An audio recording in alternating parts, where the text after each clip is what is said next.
Happy Monday, beautiful people! 6:20 nang tayo ay bumangon at nagpalit na tayo ng ating work attire. Nakapaghilamos na din tayo at nag-a-apply na si Mama ng kanyang skincare routine. Nilagay ko na ang serum at ang ating moisturizer and sunscreen combo in one at syempre pa, nagpabango muna tayo bago tayo pumasok sa work. Pagkababa ko ay dumiretso na agad ako sa kitchen at ipinaghanda ko na nga si Daddy ng kanyang babaunin sa work na Lebanon bologna sandwich. Habang hinahanda ko nga ang kanyang baong tinapay, ay inaayos naman niya ang kanyang babauning kape na 3-in-1 coffee from Copico Cappuccino. At pagkatapos nga niyan ay for the ligpit na rin tayo dito sa ating kusina bago tayo pumasok. In-update ko na muna ang kalendaryo at pinahain ko na ang aking mga alagang sinaget at piggy smalls at tinan nyo naman ang nagagandahan nating bulaklak at ang ating patio tomato sa ating front porch ay napakarami na din. Si Mama nga pagkatapos mag-update ng kalendaryo at videohan ng kanyang mga pananim, ay pumunta na rin sa upper deck at tayo nga ay nag-almusal na. Nag-toast lang tayo ng dalawang tinapay at nagpalaman ng peanut butter kapares ka ng ating black coffee. At eto na nga ang ating napakagandang view at talaga namang maaliwalas. Ready na rin akong maghatid sa aking bunso sa kanyang swim training. Bago nga mag-8 ay nakarating na kami sa Hampton Pool. At ngayon nga ay magtatrabaho si Mama. Inantay ko munang makapasok sa loob ng pool si JJ bago nga ako umalis. Ang ating first patient nga ay nakaschedule ng 8:30.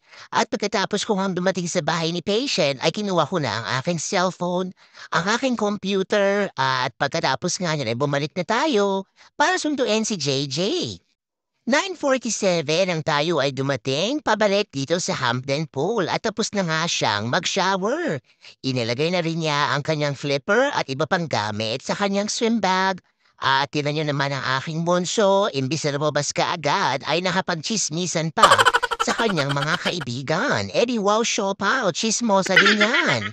Nagmamadali na nga si Mama kaya naman tinext ko na siya sa mga oras na yan para nga siya ay maibalik ko na sa bahay dahil ako nga ay may trabaho pa. Pagkababa nga niya ay dumiretso na rin tayo mag-drive papunta sa ating second patient. Ang boring na naman ang ating drive kaya naman umihinom na naman si Mama ng kanyang baong kape. Medyo malayo-layo din ang ating tatahakin today at nililibang ko na nga ang aking sarili. Nadaanan ko nga ang napakalaking farm kung saan marami silang alaga, mga goats at mga cows. Talaga namang napaka-boring ng ating drive papunta sa countryside kaya naman nilakasan ko na lang ang ating tugtog sa mga oras na yan at ako nga ay umiinom pa rin ng ating kape. At alam nyo na yan mga kapamilya at ka-reels kapag nga si Mama ay nagkakape ay kailangan nating mag-stop para jumingle bell. Pasado 2:30 na nga nang tayo ay makarating sa bahay at medyo Tom Jones na ang person.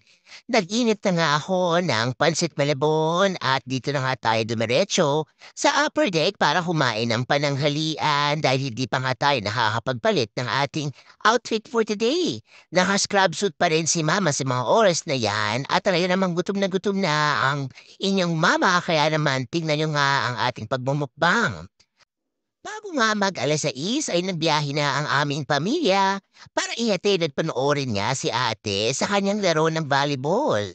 Every Monday and Thursday nga ay meron siyang volleyball quad at talaga namang todo ang ating suporta sa ating volleyball player. Mas lalo pang humusay si ate sa paglalaro ng volleyball kaya naman 100% ang suporta natin sa kanya.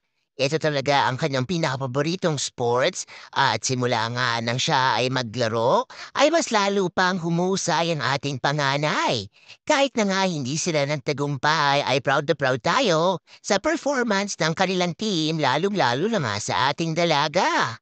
Medyo pagod na rin tayo sa mga oras na yan pero dahil tayo nga ay cheerleader ma'am, ay panay-panay ng ating cheer at suporta sa ating volleyball player.